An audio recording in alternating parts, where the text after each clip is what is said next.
Started. And a very, very warm welcome to our Live Well Live webinar today. It is being run solely by me today, just because it's that time of year when we're a little bit more short-staffed than normal. But hopefully you will go away with something that will help you on your weight loss journey.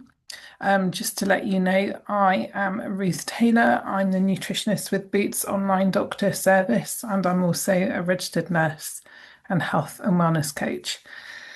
And really, the whole purpose in running our weekly webinars is so that we give you some support on your weight loss journey and also a place to have a little bit of accountability brought in and also somewhere to ask any questions that you may have that would be beneficial to you to get some answers to. We're going to be talking all about cravings today because we know that this is a subject that is really important for many people on their weight loss journeys and something that can have the capacity to sort of trip you up on the way. So I am going to start today's webinar for anyone who's not been here before with a poll. And just to let you know, if you do have any questions, please pop those straight into the Q&A box and we'll be sharing some slides with you, just a few slides all around cravings. And then at the end of the slide share, we'll be coming to your questions. If you have any medically orientated questions around weight loss medications, they may fit outside of what we can safely talk about in the webinar. But please don't worry, we'll direct you to some support around those type of things. So let's have a look. And also, I think I am recording perfect. Alrighty, let's see what's going on for everyone here. The polls are completely anonymous, so if you've not joined us before, please do feel free to take part in the poll. We have no idea who is answering what, but we just get a sense of what's going on for you. So let's see. So in terms of cravings, how often are people experiencing cravings? Lots of people, so around 20% are experiencing cravings several times a day.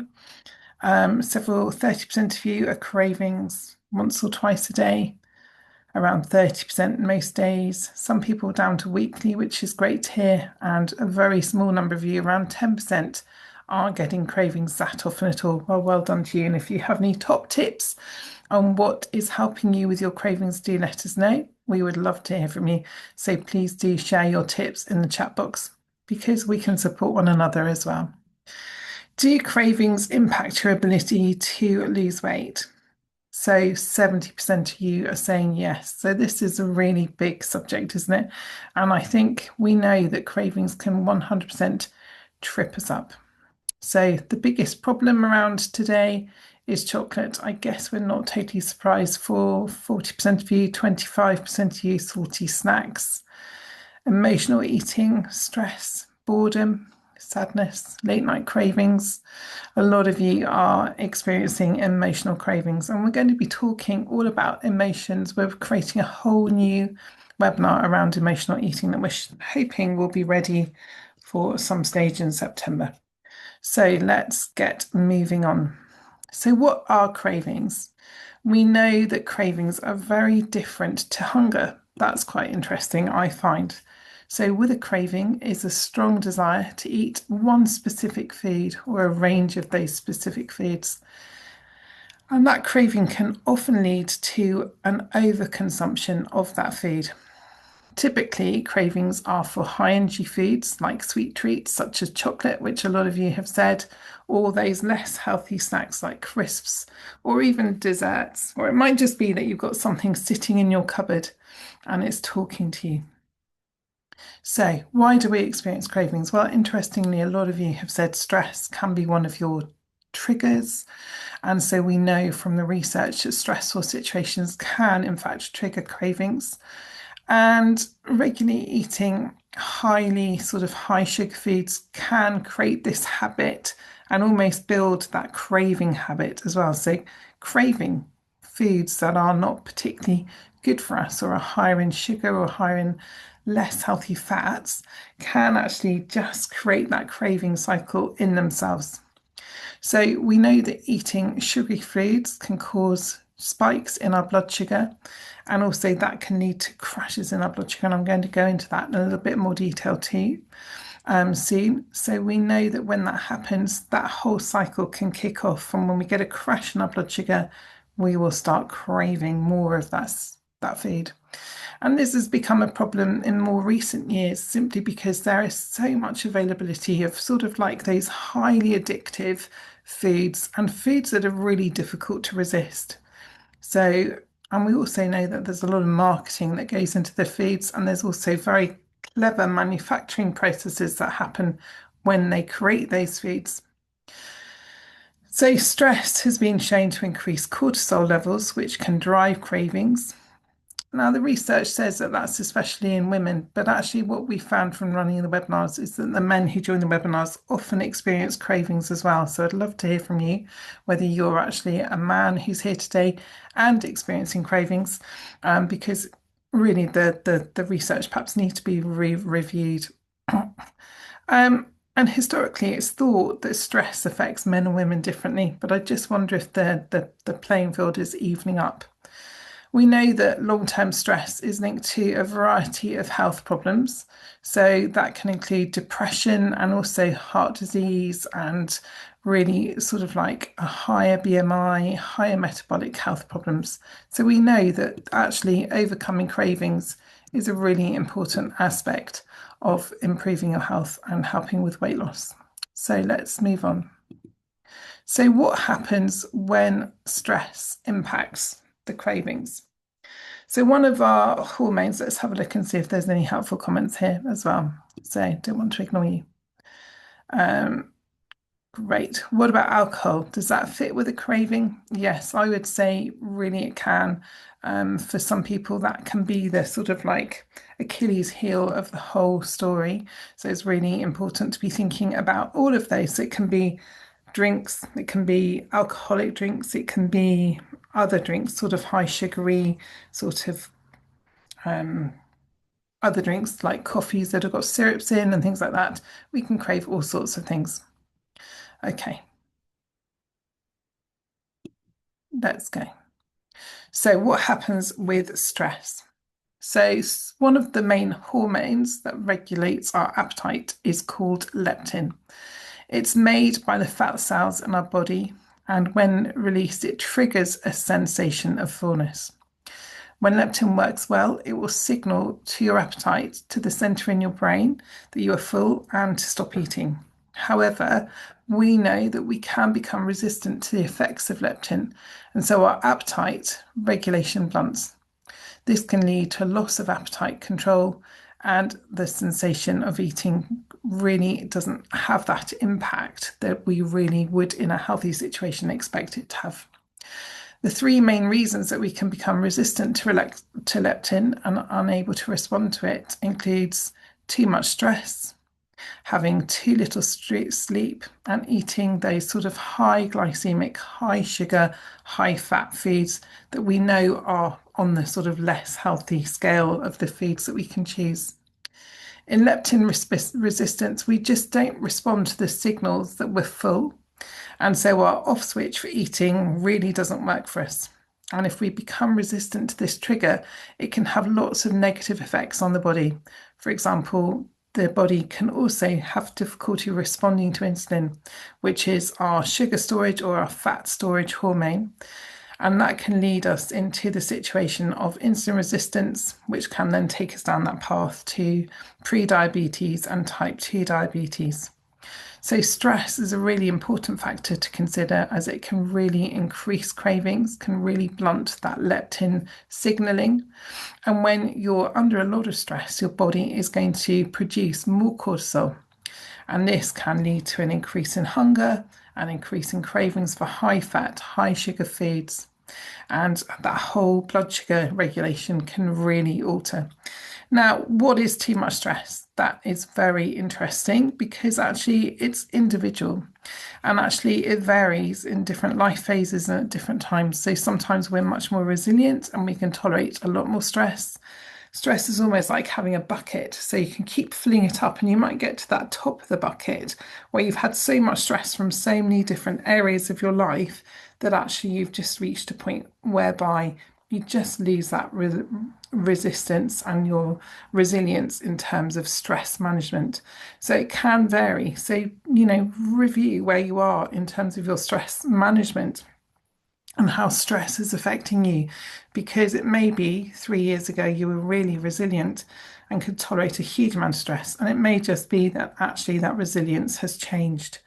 And actually, physiologically, stress is just whatever that stress is, whether it's a physical stress, an emotional stress, a stress from other people putting a lot of pressure on you, work related stress, physiologically, it will have the same response. So we could be experiencing stress from a huge variety of different places. So it's really important to be thinking about that. So how do we boost leptin sensitivity? Because how do we get rid of that leptin resistance? This is crucial to be thinking about and something that we really want to help you understand. And it really isn't complicated. It is as simple as these key points on this slide. So leptin plays a key role in regulating both our hunger and our cravings. So when leptin signaling is working well, cravings can become reduced. For that 70% of you, this might be something to really put some attention into.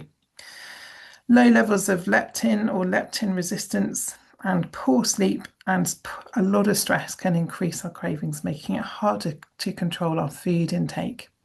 So all of these lifestyle factors can really help us to reset our leptin sensitivity. So eating a balanced diet is really important. So if you were to follow the core meal plan, so Tegan or Raman, if you could share a link to the core meal plan, or also the Mediterranean style of eating, that would be really great, because following a sort of eating approach like that could be really helpful in terms of getting you set up with a healthy, balanced diet. We want you to prioritize protein. We talk about this a lot in our how to eat and our what to eat webinars. So do have a look at the previous recordings if for any reason that information isn't fresh in your mind. But also there's replays that you can watch. So if you need a refresh for any reason, have a look at the replays. Protein's really important, as well as eating healthy fats and also fiber-rich foods. All of the three types of foods work together to really help you regulate your appetite. And if you prioritize those foods with every meal and you sort of calm down your snacking as much as you possibly can, that can really make a difference. We also know that regular exercise can really help with leptin sensitivity and can also help regulate hunger signals. So again, if you're not moving very much, then just start with some very gentle exercise. Do a little bit more walking, set an alarm on your phone and just go out for a 10 or 15-minute walk and try and do that once or twice a day and see how you get on with that. It's amazing how it can bring a sense of calm and mindfulness. And if you're in that intense craving situation, maybe actually just popping your shoes on and going outside into the fresh air for 5 minutes could make a difference. Aiming for good quality sleep, we know that this is a real key factor in establishing leptin sensitivity. We want you to be thinking, okay, how much sleep am I getting? Am I waking up several times a night? Am I really stressed? Are my blood sugars dipping in the middle of the night? What's causing me to wake up if I am indeed waking up? What can I do about it? You really need to think about this. We have a whole webinar on sleep. So again, that's available in the replays, and we'll be running that again, sort of probably September, October, November time. Not quite sure in terms of the planning where that sits, but it will be coming up. Aim to avoid those sort of high sugar, high processed foods. Reducing sugar intake specifically can really help in terms of increasing your leptin sensitivity and reducing your resistance. And then finally, back to that stress.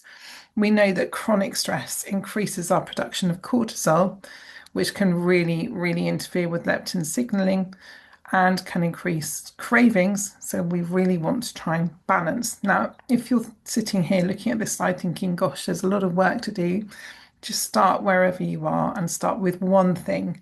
Don't overwhelm yourself, because I think if we overwhelm ourselves and we're already feeling stressed, it's just going to layer in another layer of stress. So do ask any questions around that if it would be helpful to you too. think about that. We just wanted to take you back. I'm just going to take a quick slug of water.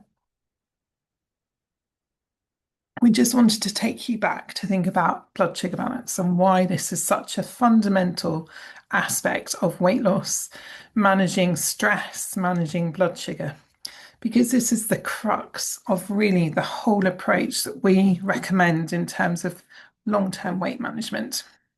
So this slide is all about blood sugar balance and how it impacts our eating habits. When we eat foods, they're broken down into smaller parts, such as different nutrients and sugars.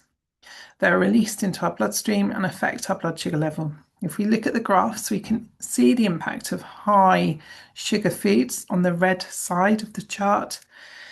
So that's when we're eating those high glycemic, the quickly absorbed, sort of processed, more processed foods that really absorb into our blood sugar very quickly. And if we look on the green side of the chart, that sort of represents eating away where you're eating those sort of more whole foods, the less processed foods that release their energy much more slowly. And when we consistently eat in that way over on the green side, then we are going to get a much more even level of blood sugar. So our pancreas is an organ that sits in our abdomen and produces insulin in response to high sugar levels. And it tries very hard to normalize our blood sugar to sort of, our body is working to try and create stability in our blood sugar. If there are very high sugar levels in our food, our pancreas will overcompensate too much and we can actually produce a little bit too much insulin, so much so that the dip will become greater. And so you'll then find that you will dip right down over on the left-hand side of that chart. On the red side, you'll see that you're dipping. And when you're dipping, guess what happens? You're going to feel pretty awful. You might have headaches. You might feel starving hungry. You might feel a bit shaky. You might have an absolute urge to eat something. You may have massive cravings at that point. And so eating in a way where you're eating those high carbohydrate rich, high sugar, ready absorbed sugary foods, you're going to be on this roller coaster ride of feeling actually quite good when you're at the top of the roller coaster, but really awful when you hit the rock bottom. So we want to get rid of that as much as possible. And we know that whole blood sugar dysregulation that happens in this sort of roller coaster cycle can lead to a sense of low energy, low mood, cravings, a loss of mental focus. So we really want to get you away from that. So have a look at the core meal plan or the Mediterranean style of eating. Those are eating plans that we've created specifically just to really get you understanding the foods that you want to be really leaning into and enjoying as much as possible. I hope that makes sense. We really just want you over on that green side. We also know in terms of weight management, if we're over on the red side more and more, the more we are over on that red side, the more we have that insulin dysregulation and the mood and the energy dysregulation, the harder our bodies are going to find it to lose weight. So not only is that going to affect your cravings, but it's actually going to have a big impact on your ability to lose weight as well. So it's really important to be thinking about these things. Okay, so somebody's asking in the chat box for the core meal plan and the Mediterranean style of eating. Please do have a look. Raman, are you able to share the links again, or are the links problematical? No, they are. And also, if you go to the Boots Online Doctor, we have a 10-week weight loss program, which is really just a pre-recorded program with lots of information. All of the links for everything that we're talking about can be accessed there. So do have a look at that. And if you've just joined, we'll reshare the links in a minute. Okay. Great. Thanks, Raman and Tegan, for that. So emotional cravings, this is a really big subject, and we know that for many people, this is something that can totally undermine their weight loss efforts. And actually just seeing a response to the poll today, we know that for many people who are here today, that whole emotional craving is a big factor in sort of reaching in and eating the foods that are just going to derail your weight loss efforts, and in fact can have quite a negative impact on your ability to lose weight. So it's really important for us to just own this and to talk about it. There's no criticism here, there's just an awareness that actually, unless we sort of face up to what's going on for each and every one of us, it can be really hard to see the results that we want you to see. You're giving up your time. This is obviously a really important subject for you. It's really important to really be thinking about what's going on for you and how this impacts you. I guess emotional cravings. Well, we've all felt times, I'm sure, in our lives when we've had overwhelming hunger. And that moment might mean that you'll just eat anything that's available to you. Cravings are a little bit different. They're very specific. You want one thing in particular. I used to be a nurse, as you know, on the wards, and actually, I think chocolate was just something we all ate all of the time. And probably when we had a craving, chocolate would have been our number one go-to food, just because we learnt to soothe ourselves with chocolate. I'm fortunate that I've moved away from that environment now and have lots more knowledge, so I can work a little bit more intelligently with myself. But we're all likely to have moments where cravings can really trip us up.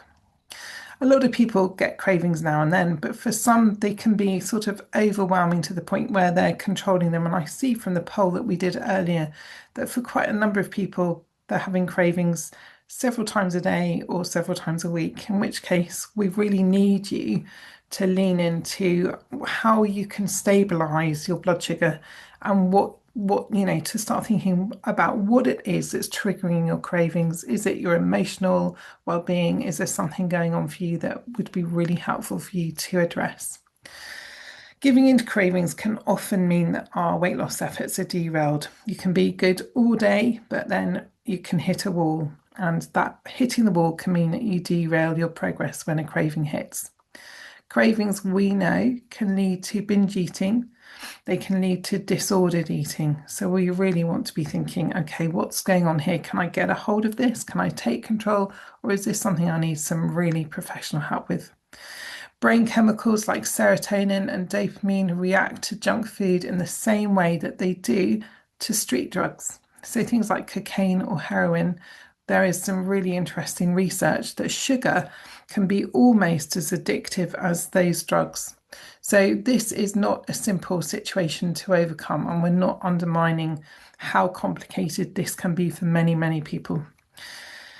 These chemicals activate our brain's reward system, so they can override our sensation of fullness. We can have had a big meal, but guess what? A craving can come along even though we've just eaten.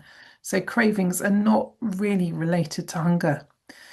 Over time, we can build a tolerance, a little bit like if you were a drug addict, you have a tolerance, that you can override and actually need more and more of that drug to get that sort of lift in your mood or the lift that you're looking for from taking that drug.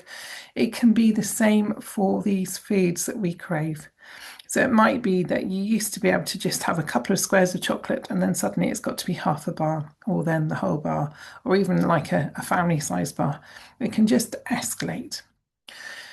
Interestingly, manufacturers often create those processed foods with something called a bliss point in them. So that means there is the perfect combination of sugar and fat and salt in that food to make that food irresistible. And also, it just really enhances the pleasure that we get. The reward from eating that food is enhanced. And it also means very craftily that we will not become full when we eat those foods. We will just carry on eating them because the pleasure outweighs everything else. And the manufacturing of those foods just means that actually we won't have a satiety signal. We won't stop eating them. We can just eat and eat and eat. It's a bit like that whole once you've popped, you just can't stop brigade.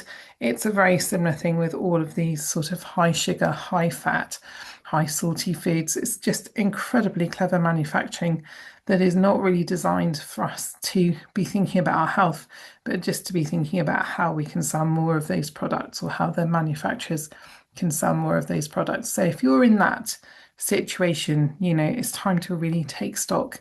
It can be really hard, but we can get over this. So let us think about how we're going to move forward and overcome our cravings. So, how to eat to overcome our cravings. Let's have a look. So this is based on a lot of research. So all of the evidence that we share in our webinars is all based on the research that we can find and the evidence that there is. Because actually it's really important that we share information that we know is credible and helpful to you. We don't want to be giving you any spurious information that has just not, has come from a sort of less credible sources. So a whole eating the low glycemic way of eating, getting that consistently nailed, you might find if that you're swapping over to the low glycemic way of eating or to following that core meal plan, that it could take you a few days or even a couple of weeks to really begin to notice that you are feeling different, that your cravings are becoming to be something that you have more awareness of and more control over.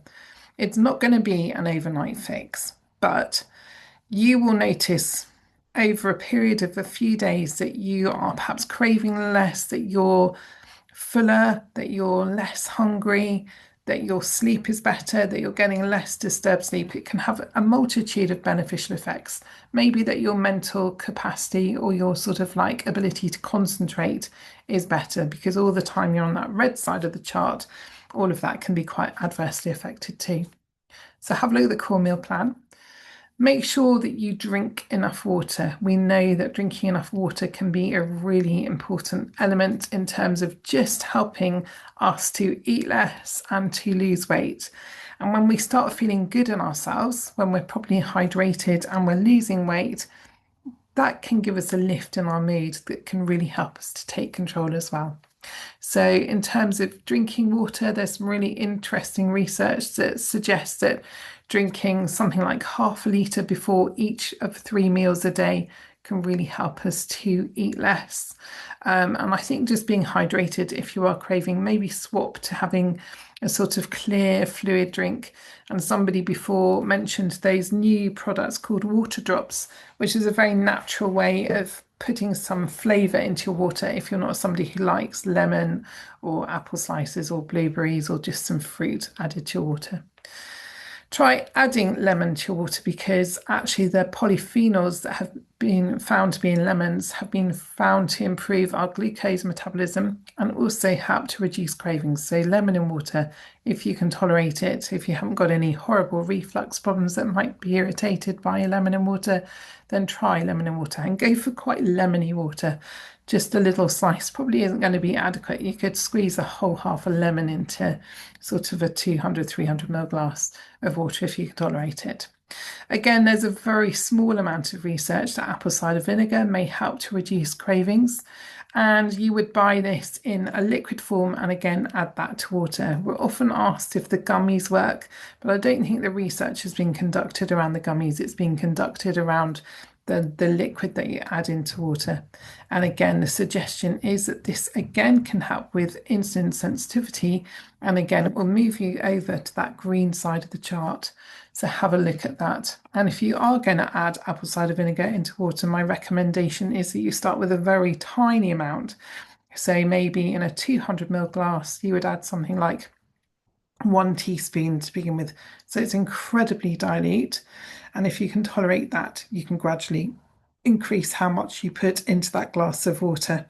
Maybe day by day, maybe go up to 4 or 5 teaspoons, maybe 6, and see how you get on. Again, if you've got any acid reflux as a result of having that, take it back to a slightly lower dose and neutralize that with some sort of plant-based or animal-based milk.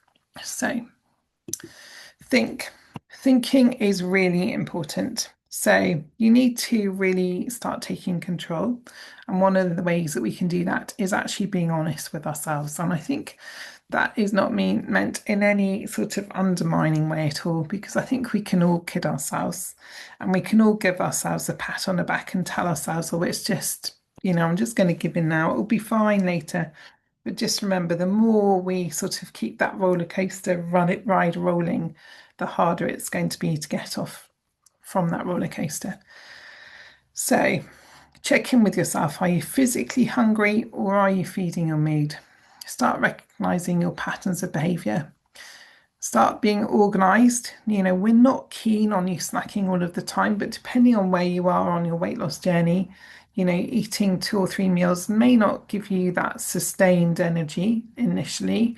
Once you sort of start moving further and further into that sort of green side and making it really work for you, taking time to eat, chewing your food well, making sure you've got that protein and those healthy fats, you should find that you're going to need to snack less, because what we would advocate is that you eat enough in your meals that you just have that absolute stability between meals.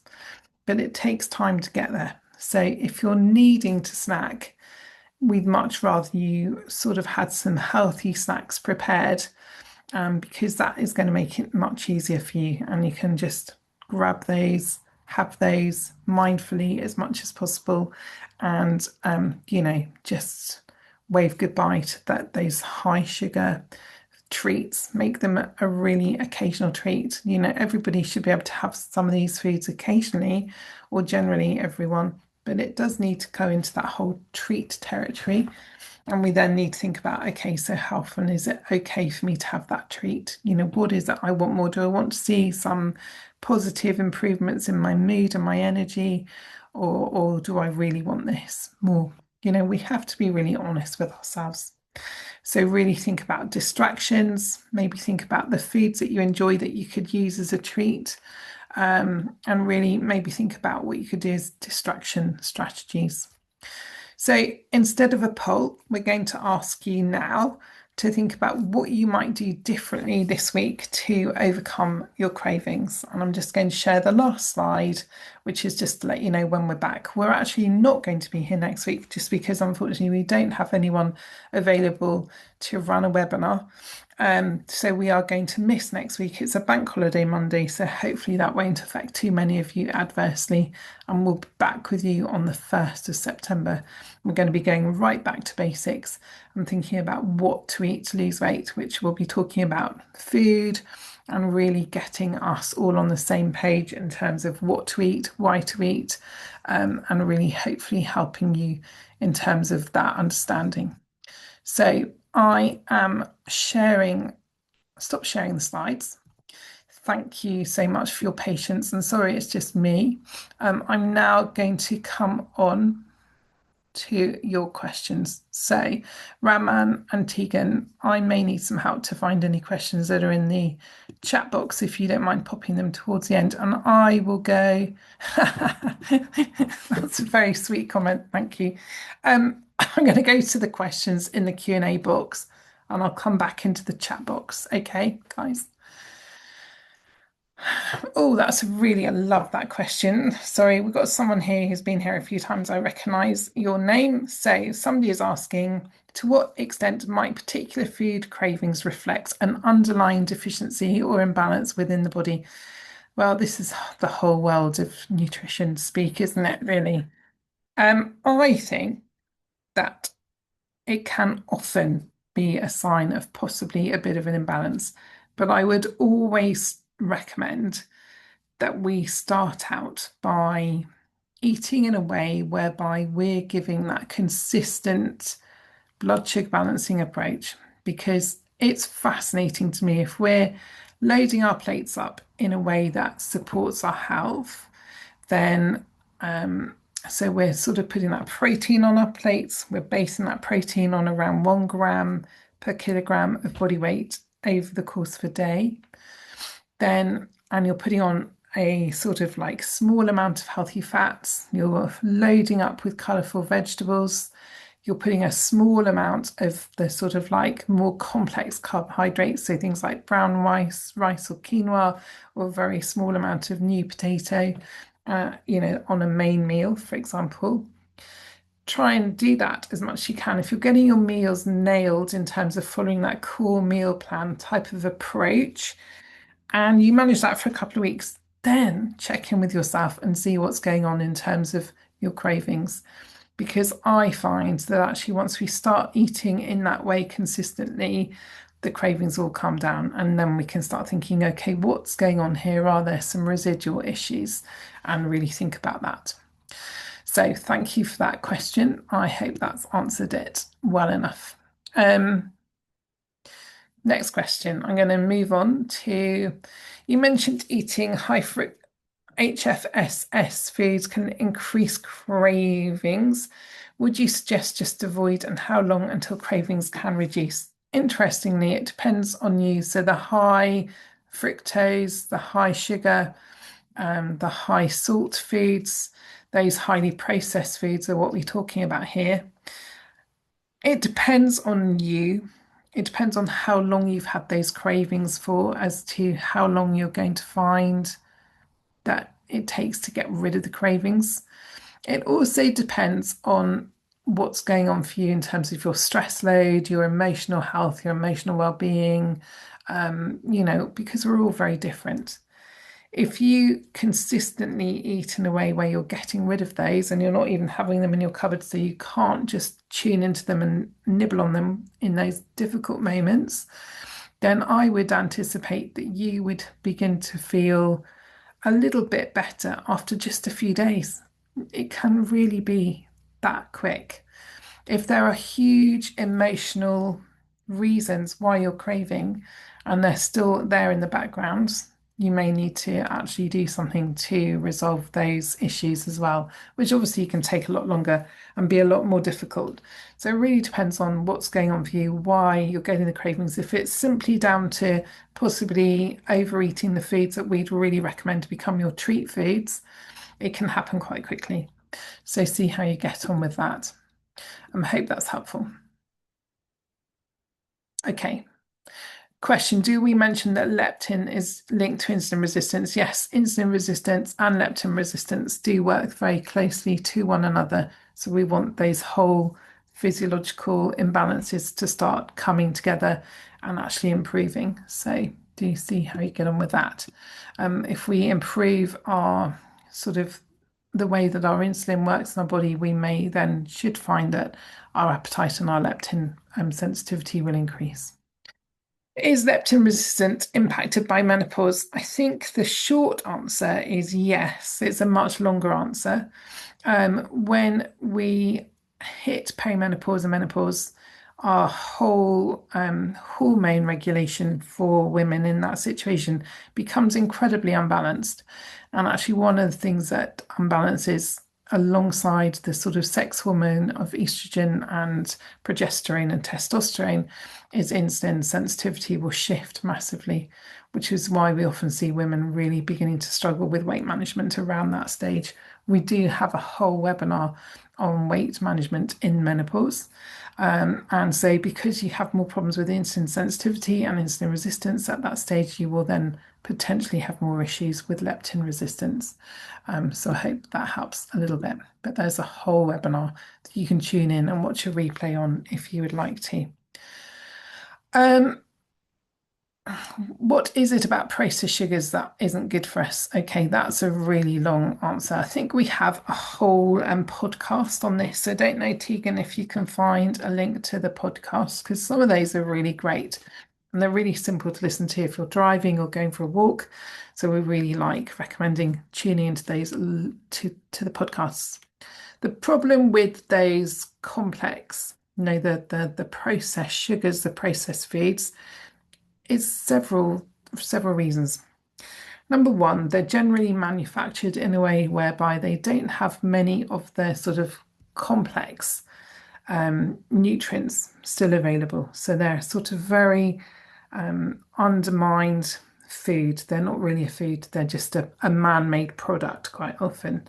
So in terms of our minerals and our vitamins that we require and we get from our food, then really they're not going to have very many left, because in that manufacturing process, they might have been heated out, they might have been stripped out in the manufacturing. They also don't have much in terms of complex carbohydrates, so they'll be a very processed form of carbohydrates. So they will have quite a large impact on our blood sugar. We'll absorb them and it will really have a huge dysregulating effect on our blood sugar. There's a whole book on ultra processed foods by Chris Van Tullochen called Ultra Processed People. So again, we could share a link for that. That's a fascinating book, and it really goes into this subject in a sort of like nice, sort of easy to read paperback. And if that's an area of interest for you, it's really worth it, because I think we don't realize, do we, unless we sort of sit down and think or read something, how our health is adversely impacted.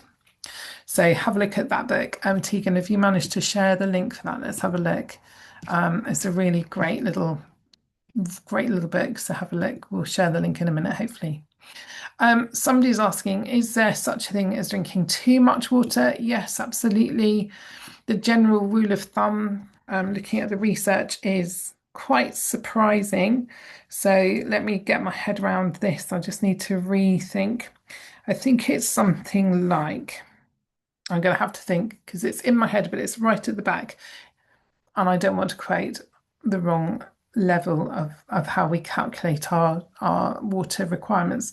I might bring it back next week because it's not just sitting there. Anyway, in terms of water, really, we want to be guided by the colour of our urine. So if you look at your urine when you next have a wee, see what your urine's doing. If it's nice and clear and dilute, then it means that you're nicely hydrated. That is a really simple way of knowing whether we're well hydrated. If your urine is looking sort of quite yellow, quite sort of luminous yellow, or even going into that sort of orange or darker orange, that's a key sign that you're dehydrated. For the majority of people, that's a real indication that you need to start drinking more water.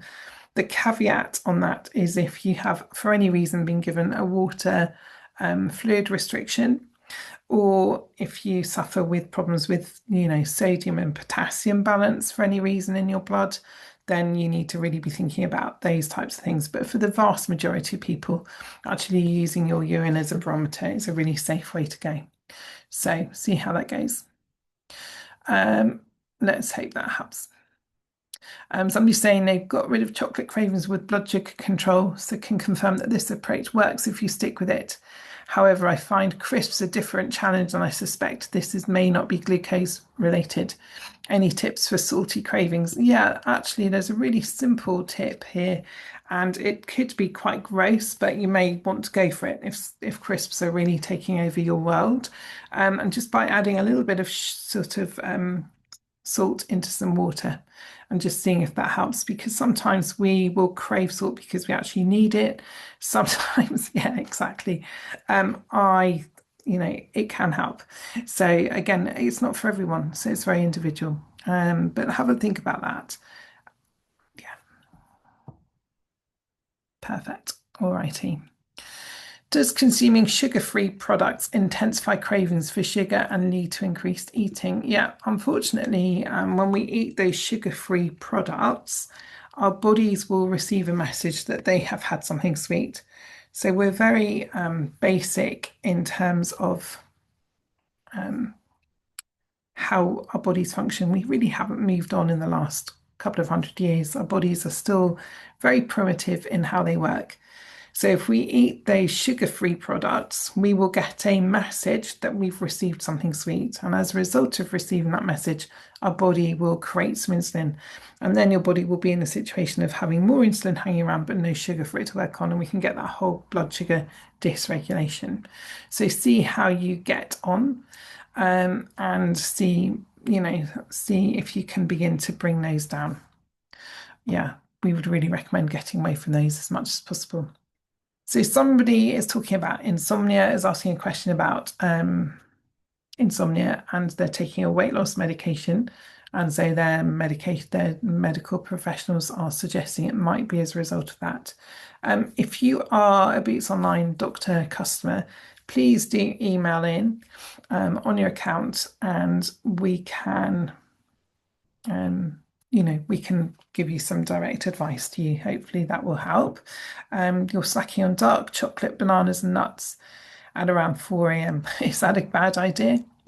It probably isn't going to be serving your requirement to lose weight, because again, you're just creating a sort of, a time of day when we're probably ideally not meant to be eating, just in terms of if we're thinking about our circadian rhythm. And one of the webinars, we talk all around that circadian rhythm and how actually front loading our day more with sort of more food and less in the evening is really, really helpful for weight management. So actually eating in the middle of the night is not necessarily going to be helping. The foods that you're choosing is great. What you might find is putting in a snack before you go to bed would be perhaps more helpful. So something like those nuts and maybe some fruit like kiwi fruit. There's a lot of research around kiwi fruit helping in terms of supporting weight sleep management. So that may be something to consider, some kiwi fruit, some natural yogurt, some nuts, a little snack like that. Interesting question around, there's lots of interesting questions. So I'm just going to go through as many as I can. I hope I get to as many. Can we recommend vegetarian, vegan protein sources? Yes, absolutely. We have a whole sheet. We're waiting for somebody within our IT team to just tidy up for us so that we can share that with you in the webinars. So that will be coming along soon. But in the short term, you want to be thinking around things like lentils and beans and nuts. Those would be great. Tofu is a fantastic vegan protein and really one of the sort of more better quality proteins. Quinoa again has got all of the essential amino acids in. So again, that's a really great source of protein. It can be a little bit harder when you're following a vegan or vegetarian diet to reach the amount of protein that you need across that 24-hour period or 12-hour period of eating. So it may be that you need to be thinking about some rice protein or something like that to supplement your food to really give you that satiety and give you the protein that you need. But as much as possible, go for the beans, the lentils, the peas, the chickpeas, the legumes, the nuts, the seeds, the oils, the healthy fats really come in here for you as well. So really think about that. And we'll get that sheet finished off and to you as soon as we possibly can. Somebody is asking about diet soda. Is it acceptable to have? We would recommend cutting that down and out as much as you possibly can, again, because it gives you all of those messages that you're receiving something sweet. It can really, even though it maybe has zero sugar in, it's got often has sweeteners in, and so the sweeteners again can create this whole cascade a bit like the food does. So in terms of insulin sensitivity and weight management, it can really get in the way. So really think about that. I know it's not good news, and I know people hate it when we say this, but actually we want to help you. So there's no point in us telling you something you want to hear. We just have to tell you the way it is. Sorry about that. Somebody is saying they crave lemonade and drink about 500 mils a day. I switched to diet, but now thinking this might be worse. What would you recommend? I'd recommend some sparkling water with some lemon in. Really see if you can, really maybe juice half a lemon, put half a lemon into that sparkling water, really give it a go. Put some mint in there. Just make yourself something you can enjoy. Mint and cucumber is bizarrely really delicious. And just that sparkling water. Was working with somebody who really couldn't get over the pleasure of the pop of the can and having a sort of like can of a fizzy drink. And it was really, really hindering her health in many ways. She was having several of those a day, but actually what we found is she switched over to a can of Perrier water. It did the job. So see how you get on with that and see if that works for you. Does lime have the same effect? Yes, I would think so. I think the research has been conducted around lemon, but I would imagine as they're very similar beasts that actually it would be very similar. So try the lime and let us know how you get on. Somebody swapped from sugary treats to 100% fruit and nut snacks like naked bars. Okay, it's a great step. So that's a brilliant step going in the right direction. The next step is to bring that down to maybe half of one of those bars, a quarter of one of those bars, and none of one of those bars. See how you get on. The more often we eat, the more often we snack, the more insulin our bodies produce. So that leads nicely into a question around intermittent fasting, which I will pick up on now. So actually we want to be eating 2 or 3 or 4 times a day, bringing it down to as few as possible. The advice is eat less often if you can. So, although we have become a nation of snackers, and sort of swapping an unhealthy snack for a healthy snack is a great step, the next step in the road is to sort of reduce the number of times you have those healthy snacks as well. I hope that makes sense. Again, it's never the news you want to hear, but we're just going to say it how it is. Should we aim for no sugar at all in our diets, ideally? I think the government guidelines are 30 grams maximum a day. That's a quantity that's come out of their research or their understanding of what the maximum amount should be. If you're eating a really nicely balanced diet, then really sugar is just something that should be a treat. So never is maybe harsh and difficult, but actually just do what you can. Bring it down and see how you get on and let us know. If you're craving something, if you're craving something like pizza, is it better to have it or to try and find a healthier version or to avoid it altogether? Again, how long is a piece of string on that question? I think there's a place for all of us in having a mindful treat. So if you're craving a pizza and it's a mindful decision to have that pizza once a week, because that's the thing that helps you be really great and on track and focused the other 6.5 days of the week, have the pizza, have it, really enjoy it. Make it something that you make your own pizza. Yeah, that's a great idea, Carol. So yeah, make your own pizza. You can use cheese and cauliflower to make the base. It really depends on you. There are all sorts of things you can do to make a healthier pizza, but you can still have these treats. You just need to have them mindfully, I would say. Somebody's asking about intermittent fasting, how many times a day we should eat. Again, it is a really interesting area. We do cover that in the How to Eat webinar. So again, there's a recording on this with some information around that intermittent fasting approach. Personally, I think it really also depends on your age, your life stage, and what else is going on for you. So if you're sleeping really badly and you're under a huge amount of stress, it may be that actually having 3 or 4 meals will keep you better balanced than trying to go cold turkey and only eat twice or once a day. If you're in a really good phase of life and everything around you is working really well and you are able to really give yourself that focus on that time and to really look after yourself, then actually you might find that you can eat sort of less regularly and you can bring in sort of a stepwise approach to intermittent fasting. We would say for most of us, 12 hours without eating overnight is absolutely the great first step in all of that. And just see, there's a book called Fast Like a Girl. Some of the research in there isn't research based, so I don't personally recommend that book. It is a really interesting read. So if you're able to read it with an open mind, it can be interesting. I personally am a great lover of Jason Fung. He's got some great books all around. He's got a book called The Obesity Code and The Diabetes Code. They're really interesting books. He talks a lot about the importance of intermittent fasting, and he is a nephrologist. So I really like his educated approach. And he has come across this as a really interesting mechanism for helping his cohort of patients. People that somebody's craving cold treats like ice cream in this weather, any ideas for more nutritious options?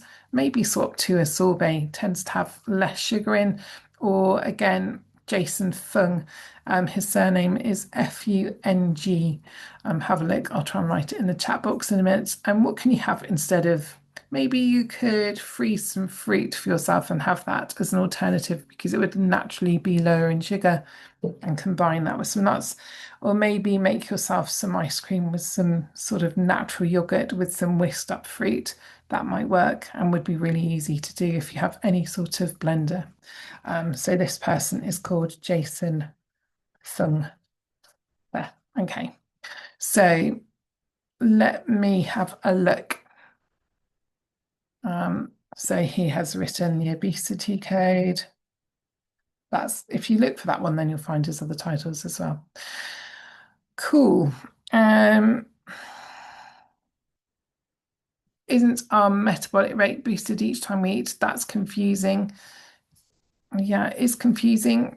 I think it's very individual. There are some people here who will be eating and drinking several times a day. So it's about finding your pattern that works for you. Is drinking 200 mils of plain kefir every morning healthy and recommended? It really will depend on the kefir. Have a look at the label, see how much sugar is in there, and make your decision based on that. A low sugar drink is 5 grams or less per 100 grams. So have a look and see if that's helpful. Somebody is saying then urine is only, Clara, you're saying your urine is only nice and clear when I drink about 5 to 6 litres of water a day. And as I had AKI a couple of times, so I must, or ensure I must always drink enough. Also, I must say others shouldn't try to drink as much. Yeah, again, it's really individual. 4 weeks, say somebody was told 4 litres is way too much. I can remember half of the equation, but I can't remember the full of it. So I just don't want to say what it is. I think, yeah, I don't even want to say, I think it's something. So thank you so much for today. A light bulb, kefir is okay. Brilliant. What's your light bulb? Okay, what are your commitments, guys? I don't know if I've seen any. What's everybody going to do to manage their cravings this week? Let's have a few things.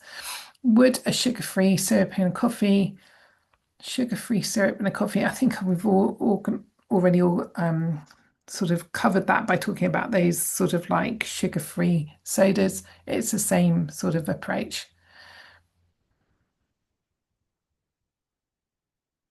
Okay, some really helpful and private feedback. I really take that on board. If you're still here, thank you so much um, for sharing that. Really, really helpful. And I will take that on board and maybe get those slides adjusted or get them adjusted myself. So if you're still here, I will do that.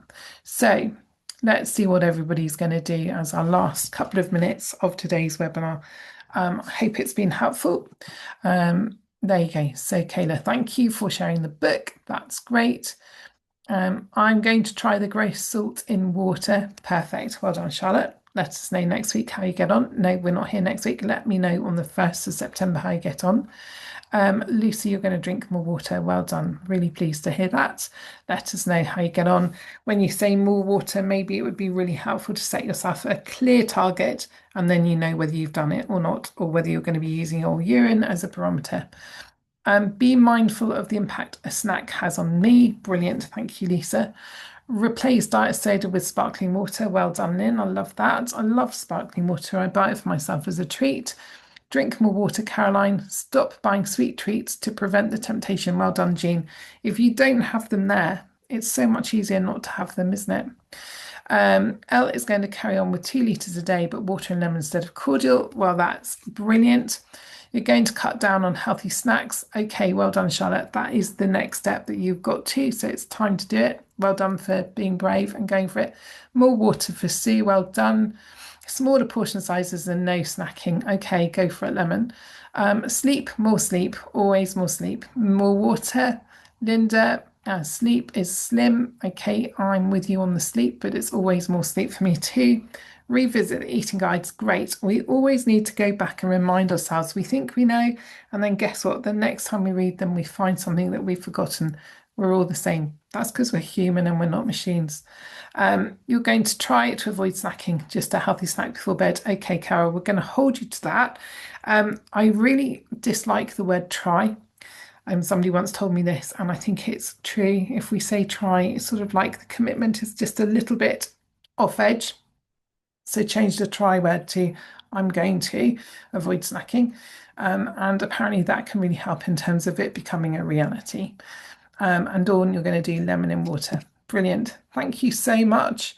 I really hope today has been helpful. And we really look forward to seeing you on the 1st of September. Thank you so much to Tegan and Raman for all of your help. And Carol, you said, I know, but I don't want to let myself down. You're not going to let yourself down. Okay, let's stop that talk as well. We can do this, everyone. Let's look after ourselves and have a good couple of weeks. Have a lovely bank holiday weekend if you've got some time off, and hope to see you all. Tegan, Raman, can somebody just share the sign up link for the 1st of September? Take care, everyone. Look after yourselves, and we look forward to seeing you in September. Thank you guys. Bye. We got the link for the next webinar on here. Can we just quickly share that? And then we will go. Okay. Cool. We'll go anyway.